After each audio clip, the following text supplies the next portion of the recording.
Pasintabi po mga kapuso, mabahong amoy mula sa mga basura sa transfer facility sa Mangaldan, Pangasinan, problema ng ilang residente. Tutukan sa report.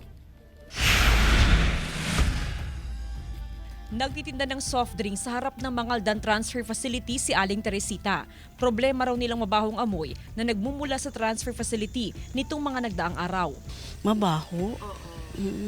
Problema ho. Problema. Kagaya niya, mataas na. Mataas ng basurang naipon. Pag mahangin, nangangamoy naman. Oo. Pag galing dyan ang hangin, maamoy. Ayon sa Municipal Environment and Natural Resources Office, naipon na kasi ang mga basura sa lugar sa mga nakaraang araw.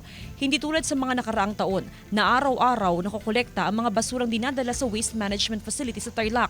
Nagsarang pasilidad sa Tarlac noong December 31, 2024. Kaya sa Waste Management Facility ng Urdaneta City, dinadala ang mga basura ng Mangaldan. Pero ang problema, Bago lang po sa Urdaneta, hindi nagiging regular yung hakot ng basura ngayon. Ang paliwanag naman ng Metro Waste, na management ng Metro Waste, medyo nagkukulang sila sa hauling truck. nakipag-ugnayan ng LGU sa pamunuan ng Waste Management Facility at nangako raw na dodoblihin ang paghahakot ng basura sa transfer facility. Pag hindi regular na nahahakot yung basura natin ng ating ka-MOA, yun po yung nagiging dahilan kaya tayo naiipunan. Kada araw, umaabot sa 16 toneladang basura ang dinadala sa transfer facility sa bayan. Kasama si Jing Dakanay, Jasmine Gabriel Galban, One North Central Luzon.